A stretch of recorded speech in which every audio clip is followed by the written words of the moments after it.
नमस्कार, news 18 India के खास शो में आप सभी का स्वागत। मैं हूं आपके साथ मोनिका ठाकुर। शुरुआत इस वक्त की बड़ी खबर गाजा युद्ध से जुड़ी हुई आ रही है। इजरायली सेना ने डंके की चोट पर कह दिया है कि जैसे ही सीज फायर खत्म होगा, इजरायली सेना गाजा पट्टी और वेस्ट बैंक में प्रचंड हमले और तेज कर देगी। इधर नेतन्याहू ने पूरी दुनिया को अलर्ट कर दिया है कि अगर जंग में हमास और ईरान जीते तो याद रखिएगा, पूरी दुनिया में हमास जैसे लड़ाके पैदा हो जाएंगे और कई देशों पर 7 अक्टूबर जैसे हमले होंगे। नेतन्याहू के इस बयान के आने के बाद एक्सपर्ट्स ये दावा कर रहे हैं कि अगले 48 घंटे बेहद भीषण खूनी जंग आगे हो सकती है।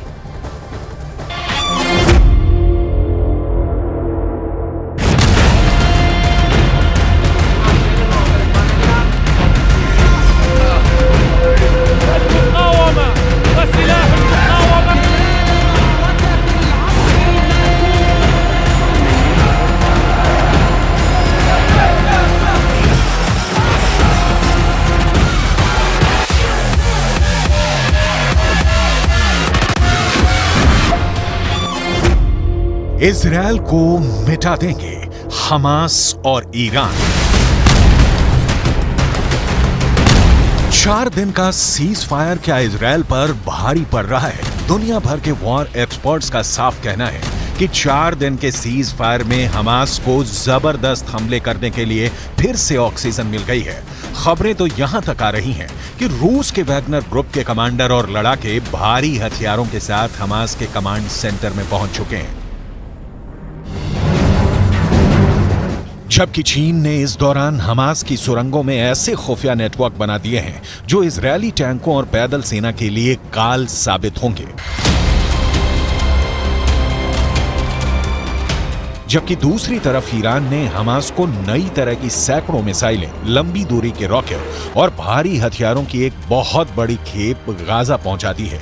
दावा तो यहां तक किया गया है कि ईरान ने अरब और मुस्लिम देशों को साफ साफ कह दिया है कि हम सीज फायर की आड़ में इजरायल के खूनी गुनाहों को रत्ती भर माफ नहीं करेंगे और इजरायल पर 7 अक्टूबर जैसे दर्जनों भीषण हमले होंगे।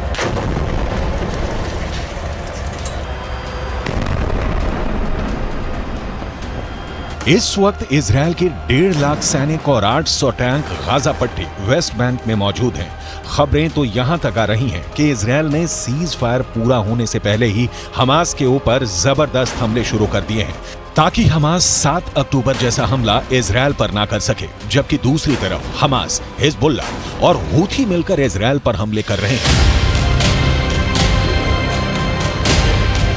जो साफ साफ संकेत हैं कि ना तो हमास हार रहा है और ना ही हिजबुल्लाह और हूथी के लड़ाके इजरायल पर हमला करने से हिचक रहे हैं, क्योंकि ईरान इस वक्त गाजा युद्ध का बॉस बन चुका है।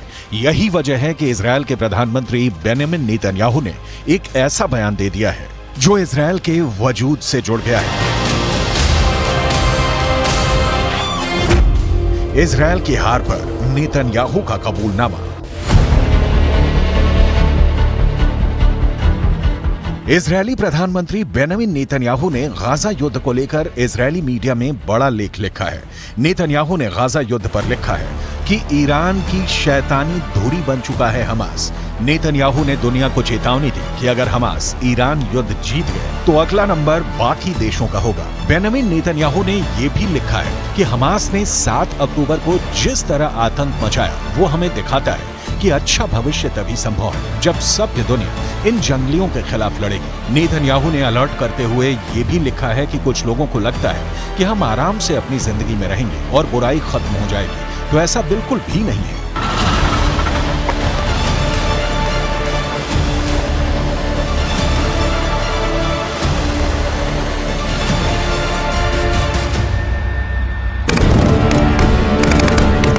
गाजा में अब तक 15,000 के करीब लोग मारे जा चुके हैं। इजरायली सेना और इजरायली सरकार दोनों ही इस वक्त भयंकर प्रेशर में है। एक तरफ हमास का पूरी तरह से खात्मा करने का दबाव इजरायल की 3 लाख की सेना पर है, तो वहीं दूसरी तरफ इजरायल की नेतन्याहू सरकार पर अंतर्राष्ट्रीय दबाव बढ़ता जा रहा है कि वो अपने हमले बंद करे, जंग को रोके लेकिन इधर जंग को अंजाम तक पहुंचाने का जुनून इजरायल पर बहुत भारी पड़ रहा है, जबकि दूसरी तरफ ईरान के सुप्रीम लीडर अली खामनेई ने इजरायल को धमकी दे दी है कि ईरान गाजा में गिराए गए इजरायल के एक एक बम और लाशों का पूरा हिसाब इजरायल से लेगा और इजरायल को गाजा में खून खराबे की कीमत चुकानी पड़ेगी। देखिए ईरान के सुप्रीम लीडर ने क्या कहा है। ईरानी सर्वोच्च नेता अली खामनेई ने एक्स पर एक पोस्ट में इजरायल को गाजा युद्ध पर चेतावनी दी है। अली खामनेई ने लिखा है कि गाजा पट्टी में आईडीएफ के हमले पर तगड़ा जवाब जरूर मिलेगा। खामनेई ने लिखा है कि गाजा में इजरायल की भीषण बमबारी उस करारी हार की भरपाई नहीं कर पाएगी जिस करारी हार का सामना इजरायल को 7 अक्टूबर को करना पड़ा था। ईरानी सर्वोच्च नेता अली खामनेई ने दावे के साथ लिखा है कि इजरायल अमेरिका के समर्थन के बिना कुछ भी नहीं है और कुछ ही दिनों में इजरायल चुप होने को मजबूर हो जाएगा। इजरायल की हार पर नेतन्याहू का कबूलनामा।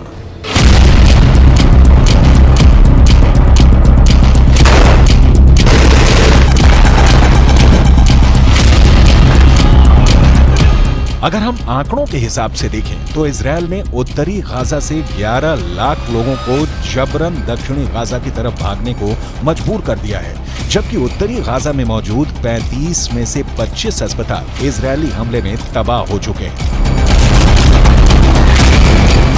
वहीं 44,000 के करीब उत्तरी गाजा की इमारतों को इजरायल ने मिसाइल और बम धमाकों से उड़ा दिया है, जबकि 2.25 लाख के करीब इमारतें अब रहने लायक नहीं बची हैं।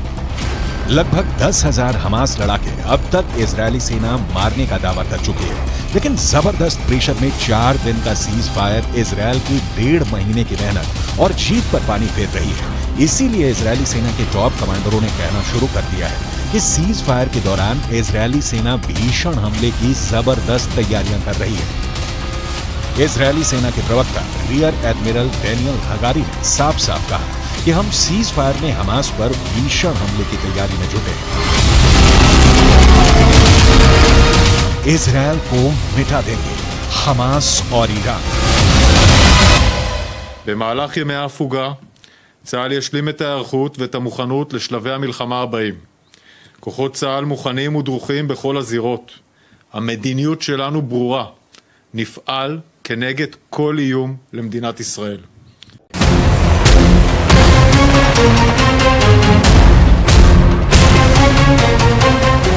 अब सवाल उठता है कि अगर इजरायल सीज फायर के दौरान भी लगातार तेज हमले कर रहा है तो फिर हमास क्या कर रहा है। पश्चिमी मीडिया के दावों के मुताबिक सीज फायर का फायदा हमास के लादेन के नाम से मशहूर याह्या सिनवार उठाना चाहता है।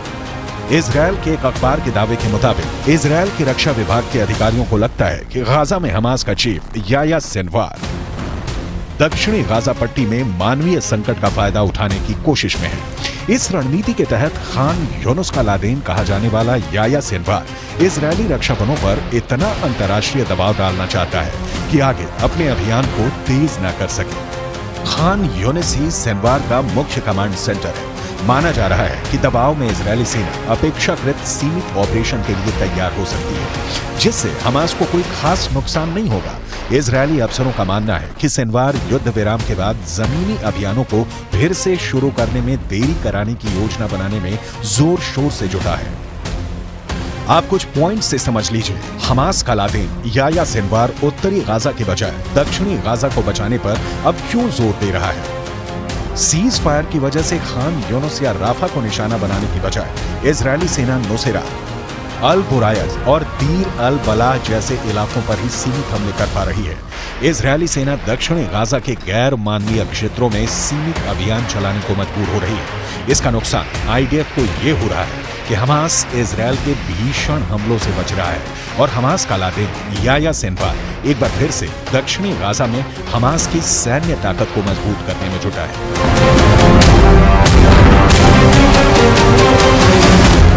इजरायल को मिटा देंगे हमास और ईरान।